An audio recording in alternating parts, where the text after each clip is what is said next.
Si les femmes ont joué un rôle important dès la naissance de l'aéronautique, on peut s'étonner du fait que peu d'entre elles aient laissé une trace indélébile dans nos mémoires.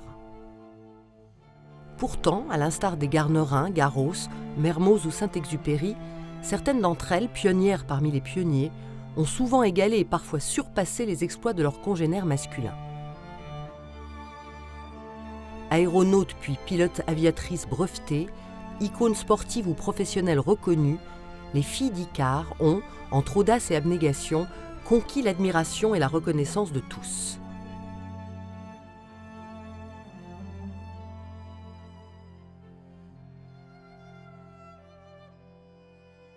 Les femmes ont été présentes et ont joué un rôle important dès l'origine de l'aviation, dès les premiers vols. Et la première à voler vraiment, c'est Marie-Élisabeth Thible en 1784, à bord d'un ballon, la Gustave. Elle va braver l'opinion des moralistes qui pensent que c'est tout de même une très mauvaise idée. La très sérieuse Académie des sciences pense que ces organes et les organes féminins ne sont pas du tout faits pour résister à ce genre de pression. Et puis, il faut dire qu'à l'époque, on pensait quand même encore un peu que les femmes n'avaient pas beaucoup de jugement et que, surtout aucun sang-froid, et donc c'était une folie furieuse. Une personnalité se distingue particulièrement, je pense, c'est Sophie Blanchard, qui, dès 1804, va être aéronaute professionnelle. Sophie Blanchard, qui faisait des spectacles aériens avec les montgolfières, qui osaient envoyer des feux d'artifice. Certaines même se suspendaient avec leur cheval sous la montgolfière. Et donc elle a beaucoup plu à Napoléon, qui l'a nommée aérostière de l'Empire. Elle va faire une carrière énorme, très intéressante, et périr aussi. C'est un premier accident de femme qui, comme les autres, bon, bien entendu, dans cette longue histoire, prendre les risques et avoir les accidents qui vont avec. Ce sont des femmes courageuses, et elles sont passionnées, elles ont envie d'aventure, elles sont très attirées par l'aventure. Le 19e siècle est le théâtre d'une révolution industrielle et sociale importante, et les femmes veulent tout simplement en faire partie et vivre. C'est difficile pour elles à cette époque, parce que pour pouvoir voler, il faut être indépendante financièrement, et il faut avoir des autorisations encore. Alors elles sont bien obligées de réagir pour pouvoir faire leur place. Marie Surcouf, c'était une femme qui avait un caractère fort et qui voulait l'émancipation. Elle était amie avec des femmes qui militaient pour l'émancipation sportive, puisque déjà les tenues des femmes ne prêtaient pas à faire du sport. Beaucoup de mouvements féministes se créent à cette époque, des associations, des organes de presse aussi. Et en 1910, Marie Surcouf va créer la Stella, qui est un groupe, un club de femmes auprès desquelles elle veut promouvoir l'aérostation. La Stella va à ce moment-là réunir ou attirer toutes les personnalités aéronautes, mais aussi les premières pilotes. C'est l'époque où les premiers grands noms vont sortir. Et des femmes très importantes vont venir s'y agréger. Thérèse Pelletier était une élève d'un sculpteur, M. Lagrange, qui faisait aussi des avions. Elle est partie pour la démonstration des avions de M. Lagrange en Italie, faire tout un périple, ça a très bien marché. Elle y a pris goût et elle a même pu voler seule. C'est l'Aéroclub de France qui va créer les premiers brevets. Les 15 premiers brevets vont être attribués aux grands noms de l'époque. Et Élise de Roche va avoir ce premier sésame, le brevet numéro 36 de l'Aéroclub de France, qui est le premier brevet délivré à une femme. Et ça va lui permettre de se produire dans des meetings aériens, de se déplacer. C'est comme ça qu'elle va aller jusqu'en Russie, où le tsar va l'anoblir. Et que plus tard, elle aimera qu'on l'appelle la baronne de la Roche. Dès le début, les femmes vont participer aux premiers meetings aériens, les grandes semaines de l'aviation à Rouen, à Reims. Elles vont C'est une façon pour elles de se faire connaître, peut-être de trouver des financements, de rencontrer des mécènes qui vont les aider. Et elles vont participer aux compétitions. On va lancer énormément de défis pour faire avancer l'aviation, dont par exemple une Coupe Femina. Dans cette Coupe Femina, on a retrouvé toutes celles qui s'étaient rencontrées au club de la Stella. Marie Marvin, Hélène Dutrieux, la baronne de la Roche et Madame Hervieux. Il y a un certain nombre de choses qui me frappent chez Marie Marvin, c'est cette constance.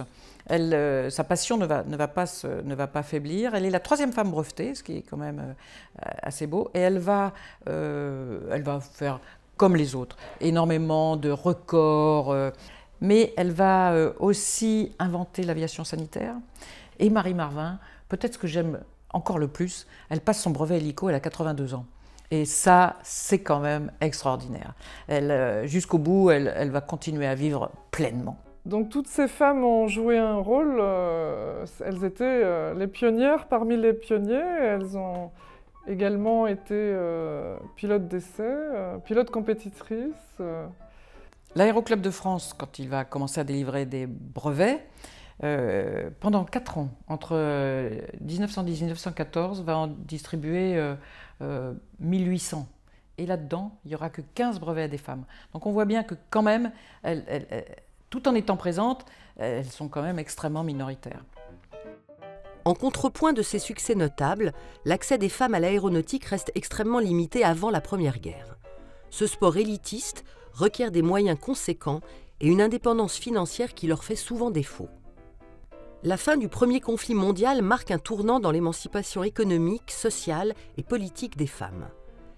Ayant appris à se libérer de la tutelle des hommes durant 4 années de guerre, elles aspirent désormais à trouver leur place dans une société qu'elles veulent plus égalitaire.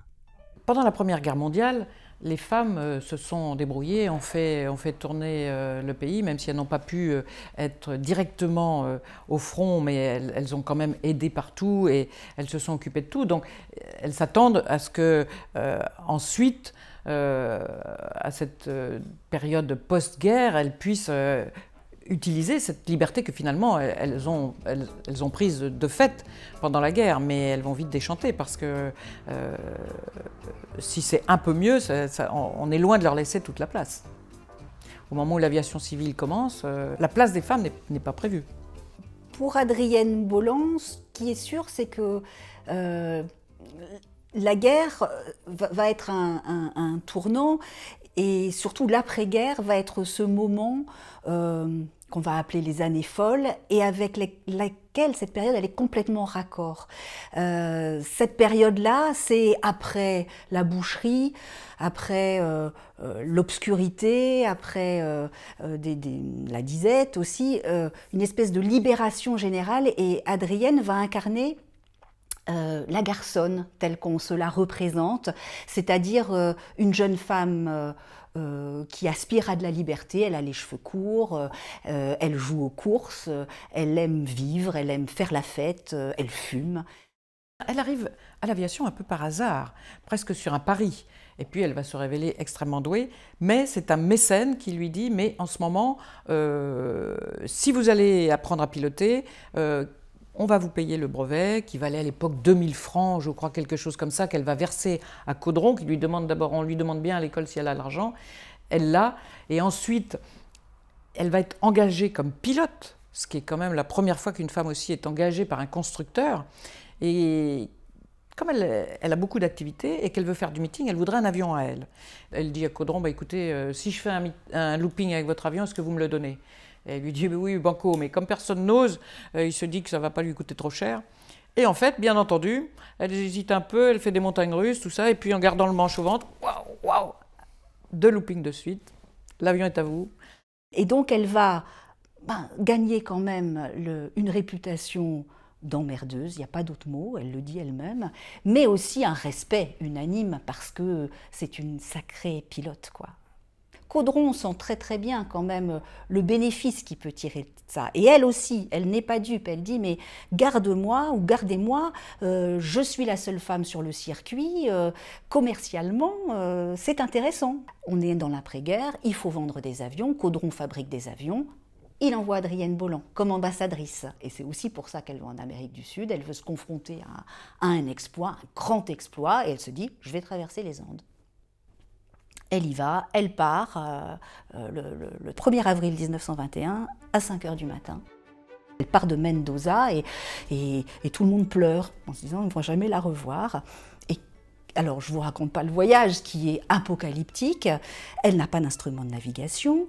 Elle est en plein air, quand même, à 4000 mètres d'altitude. Le caudron G3, il n'y a pas de cockpit, il n'y a rien. Elle s'est enveloppée de vieux journaux. Et ben, elle y arrive. Elle arrive à Santiago du Chili. Elle se pose, le visage en sang, dans un état épouvantable. Mais elle est vivante, elle est là. Et ça va être...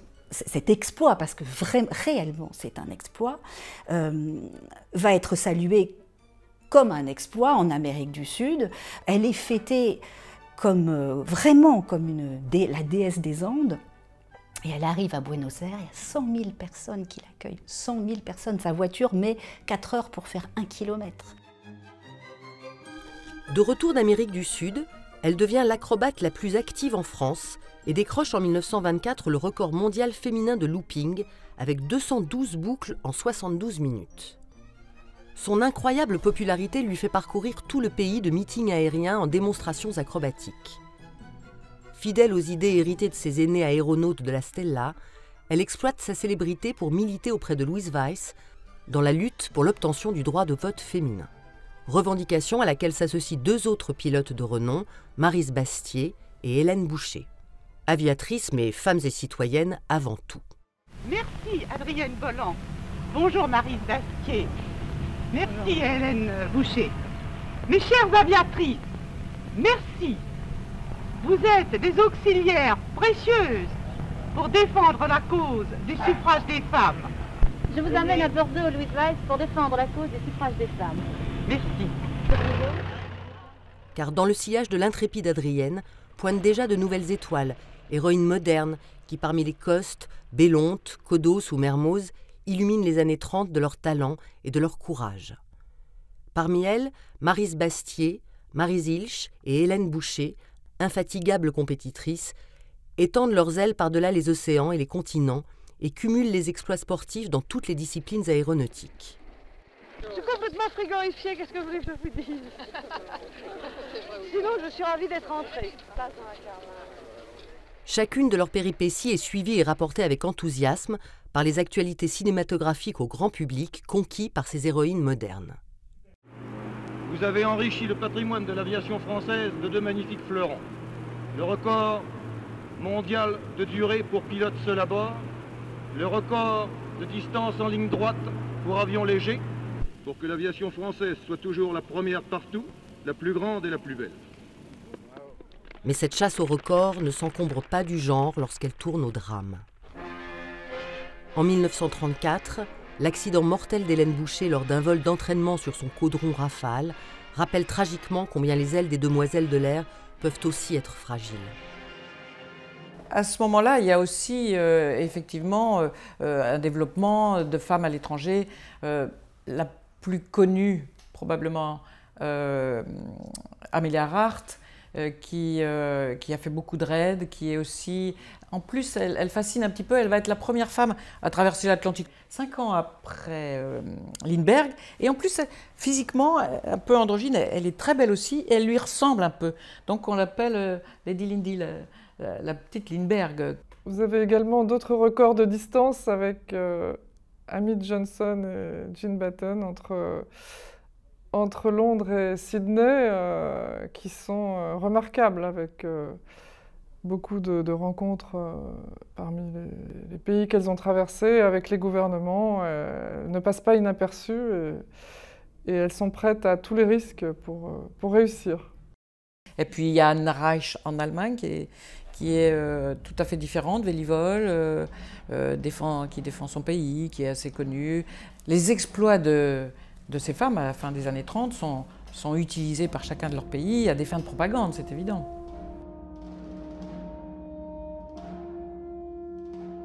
Malgré des qualités de pilote plus qu'évidentes, que ces femmes ont largement prouvé, on ne va pas les laisser combattre et on ne va pas leur donner de place dans l'armée encore au moment de la Seconde Guerre mondiale. Sauf chez les soviétiques qui vont développer quelques escadrilles, les sorcières de la nuit, qui vont terroriser les Allemands avec des bombardements qui ne semblent pas arriver et qui vont aussi participer d'ailleurs à des unités où il y a des hommes mixtes. Si la fin de la Seconde Guerre mondiale semble ouvrir quelques nouvelles perspectives aux femmes modernes, avec l'attribution de droits civiques et sociaux, l'aviation leur reste toujours un espace à conquérir. La démobilisation massive des aviateurs ayant participé au conflit et l'impossibilité faite aux femmes d'accéder aux commandes des appareils de l'aviation commerciale renaissante obscurcit l'horizon des aspirantes pilotes de l'après-guerre. À la fin de la Seconde Guerre mondiale, les femmes qui ont participé et prouvé leur qualité espèrent pouvoir participer au développement de l'aviation commerciale, civile. Et puis, encore une fois, elles vont être déçues parce que leur place n'est pas prévue dans les compagnies aériennes non plus. Donc c'est une grosse déception. Donc, elles vont faire d'autres choses, mais elles vont continuer à voler, hein, mais elles ne peuvent pas encore participer. En ce début des années 50, le développement des monoplaces à réaction projette à la une des médias deux phénomènes singuliers, véritables femmes comètes, dont le public va suivre avec passion la rivalité sportive pendant près de 15 ans. Les deux Jacqueline, Jackie Cochran, l'américaine brevetée militaire dans l'US Air Force, pour laquelle elle assurera le convoyage des bombardiers pendant la guerre, première femme à passer le mur du son en 1953, et Jacqueline Auriol, la française, miraculée d'un accident d'avion qui, à force de détermination, intègre l'école très fermée des pilotes d'essai. Jacqueline Cochran va passer le mur du son la première et Jacqueline Auriol 3 mois après. La française Jacqueline Auriol tout à fait fantastique puisqu'elle va être rescapée d'un accident gravissime. Elle ne va pas désespérer, elle va surtout être la première femme pilote d'essai. C'est une pilote passionnée et extraordinairement compétente. Le mur du son a été franchi par une femme. Madame Jacqueline Auriol, pilote au centre d'essai en vol, a réalisé cette performance aux commandes d'un Mystère 2 d'assaut après s'être entraînée sur un ouragan. Plus que d'un record, il s'agissait d'une démonstration des progrès techniques réalisés par la France dans le domaine aéronautique. Jacqueline Auriol va recevoir le trophée américain, le Harmon Trophy, qu'elles vont se partager. Et puis, Jacqueline Cochran est nommée vice-présidente de la FAI et elle décide d'annuler les records de vitesse de façon à garder le dernier. Elle dit qu'au 1er juin, les records féminins n'existeront plus et le 30 mai, Jacqueline Auriol va effectivement à nouveau passer en tête sur ce record et du coup Jacqueline Cochran va laisser tomber son projet et elles vont continuer à se battre pendant une dizaine d'années. C'est assez extraordinaire jusqu'à ce que toutes les deux finissent par renoncer. Et c'est un duel assez amusant dans l'histoire de l'aviation. Cette fois, Jacqueline Auriol, après avoir scrupuleusement observé tous les règlements, a volé à 1087 km à l'heure, battant largement le record établi par Miss Cochran. Ça me fait terriblement plaisir d'avoir enlevé ce titre sur un avion français, puis que ça soit une Française, justement, qui soit la femme la plus rapide du monde. Merci. Pendant les 15 années que dure la joute des deux aviatrices, Jacqueline Auriol accumule plus de 5000 heures de vol et 2000 essais sur 140 modèles d'avions et d'hélicoptères différents. En 1963, le duel supersonique semble tourner à l'avantage de la Française, qui réussit à accrocher 2037 km/h sur Mirage 3. Un nouveau record que l'Américaine s'empresse d'effacer en réalisant 2097 km/h sur F-104 Starfighter. Jacqueline Cochran va participer aussi au programme de sélection des astronautes, au programme Mercury, où 25 femmes vont être présélectionnées pour finalement n'être plus que 13. Et toutes ces femmes vont faire exactement les mêmes tests que les hommes pour pouvoir partir dans l'espace, mais on décide de ne pas les prendre. Et c'est le programme soviétique avec Vostok 6 qui va, lui, envoyer pour la première fois une femme, Valentina Tereshkova, qui va voler 70 heures autour de la Terre. Pour les soviétiques, ça va être un formidable outil de propagande d'envoyer la première femme dans l'espace, d'autant qu'il va se passer 20 ans avant qu'une autre femme ne revole. Mais chaque pays est comme ça, on a été si heureux d'avoir Claudie Ingray. L'aéronautique se développe et de plus en plus ouvertes aux femmes aussi. On commence à les retrouver un peu partout dans toutes les compétitions, le vol à voile, des compétitions de voyage, la voltige. Les femmes sont omniprésentes, les championnats se réorganisent, mais pourtant, on ne peut quand même toujours pas être pilote de ligne. Car, en cette fin des années 60, la formation spécifique dispensée par l'École nationale de l'aviation civile reste encore fermée aux femmes. Et c'est avec courage et détermination que la jeune Jacqueline Dubutte, élève pilote au centre-école de Saint-Yan, major de Polytechnique féminine, crée un précédent en 1967 en décrochant ses galons de copilote chez Air Inter grâce au soutien de la Fondation de la Vocation. Une première qui provoque quelques remous dans les milieux aéronautiques. Le décret qui stipulait qu'il fallait être de sexe masculin pour suivre la formation pilote de ligne a été abrogé. Et la première à en avoir profité, c'est Madame Patricia Hafner, qui a été la première élève pilote de ligne à l'ENAC. Quand Patricia Hafner veut rentrer à l'ENAC, elle comprend que l'ENAC est réservé aux hommes. C'est son père qui va demander au Premier ministre d'ouvrir l'école, ce qui va être fait. Mais il fallait quand même avoir 18 ans et elle était encore trop jeune, avec 17 ans. Donc elle doit devoir attendre un an pour rentrer en 1974 à l'ENAC. L'Association française des femmes pilotes a également réclamé au gouvernement à l'époque, donc c'était Martine Aubry, d'ouvrir la chasse pour les femmes pilotes. Et ils l'ont ouvert en 1996. Ils ont pris 3 femmes pilotes, pas plus, pour 63 hommes. Et donc c'est là que Caroline Aigle est rentrée dans la première promotion des 3. Et après des luttes juridiques, ce blocage a sauté.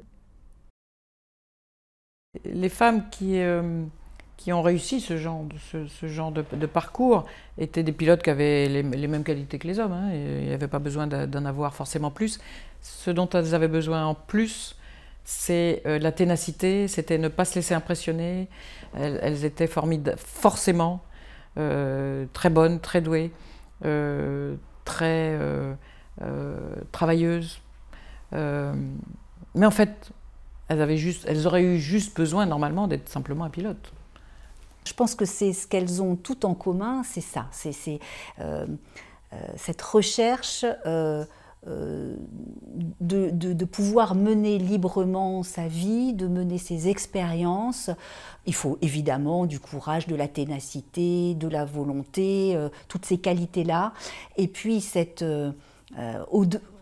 au-dessus de tout ça, la liberté que donne le fait de voler, de se retrouver dans le ciel et d'échapper un petit peu aux contingences terrestres et à la difficulté de gagner sa place. Mais une fois qu'elles sont là-haut, elles sont libres. Toutes ces femmes ont marqué l'aviation, avant tout parce que c'était des grands aviateurs. Et c'est ça qui me paraît quelque chose d'important. On a eu les femmes de la Stella, l'exploit extraordinaire d'Adrienne Bolland, des femmes pilotes d'essai, pratiquement à toutes les époques, le combat de Jacqueline Auriol et de Jackie Cochrane, et 2 femmes pilotes extraordinaires qui sont Elisabeth Boselli, première femme pilote de chasse, et Valérie André, pionnière de l'évacuation d'hélicoptères, chirurgien de guerre, et soyons chauvins jusqu'à Claudie Aigneret, notre astronaute. Donc on a trouvé des femmes dans les plus extraordinaires fonctions de l'aviation à tous les niveaux. Et les records, c'était des records. Et c'était des records d'aviation et d'aviateurs. Et la grosse différence entre l'époque des pionnières et aujourd'hui, c'est qu'à l'époque, il fallait énormément de volonté, énormément d'obstination et en plus un peu de chance. Aujourd'hui, on est dans des carrières normales où il faut le vouloir, bosser, de l'acharnement pour réussir des formations difficiles, mais pas plus ni moins au féminin qu'au masculin.